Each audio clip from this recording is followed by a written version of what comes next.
Dall'8 marzo ormai si presenta desolato il centro studi di San Donà di Piave, come in tutte le altre città italiane. In ottemperanza al DPCM del governo, infatti, non ci sono più le migliaia di studenti che quotidianamente affollavano i piazzali delle scuole, i parcheggi interni, i corridoi e le aule di studio.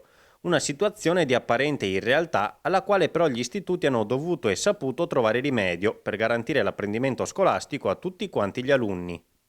Dirigente Sabellico, grazie per averci concesso questa intervista. In tempi di crisi sanitaria le scuole sono chiuse, però non sono ferme le attività. Cosa state facendo, dirigente?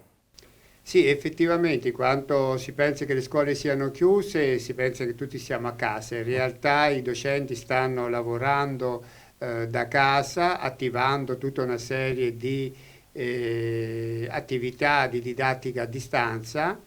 E gli studenti stanno rispondendo molto bene, più di quanto immaginavamo, a questa nuova proposta della scuola.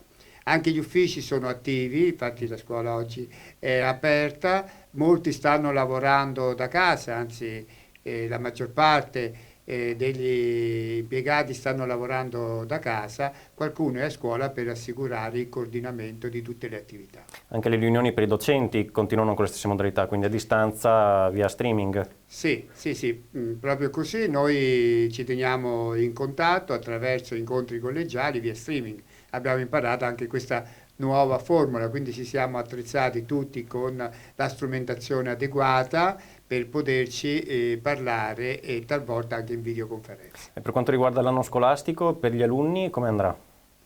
Allora, la ministra più volte ci ha assicurato che l'anno scolastico sarà assicurato, lo ha anche scritto in una recente nota, così come ci ha anche assicurato che non si andrà dopo giugno. Ecco, siamo in attesa di avere invece delle indicazioni più chiare e precise riguardo l'esame di maturità. Siete preoccupati su questo? Non eccessivamente, sappiamo che siamo in un momento di emergenza e che quindi dovremo tenerne conto anche quando andremo a valutare i nostri studenti, senza farci prendere eccessiva ansia, ma con serenità e secondo il percorso didattico e scolastico che saremo riusciti a svolgere in questo momento di difficoltà. Ecco, proprio su questo le modalità di verifica con gli alunni delle capacità, delle competenze apprese, come funziona? Ci saranno solo interrogazioni fatte via computer? Ma il ministro stesso o la ministra stessa ci sta ricordando che la valutazione non è solamente un fatto formale in un momento specifico è dichiarato, ma si svolge lungo l'arco di tutta l'attività, quindi l'insegnante verificherà la partecipazione, l'intensità, la capacità da parte dello studente di entrare nel percorso scolastico che sta facendo, poi ci saranno dei veri e propri momenti di verifica, studieremo come, evidentemente da casa non sarà così semplice, però ci proviamo. Ci auguriamo di poter rientrare presto, così eventualmente quando acquisito durante questi momenti di didattica a distanza lo potremo verificare a scuola. In conclusione, il sistema scolastico come uscirà da questa esperienza nuova?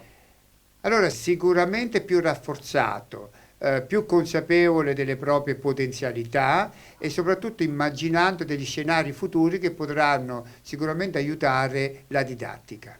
Quindi secondo lei serviranno investimenti nuovi anche dal punto di vista del digitale per le scuole?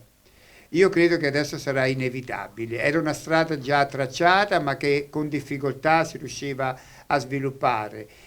Adesso credo che ci sia maggiore consapevolezza da parte di tutti noi operatori scolastici, dai docenti ai dirigenti scolastici, ma anche al personale amministrativo, per cui questa sarà sicuramente la strada. Grazie, dirigente. Grazie a lei.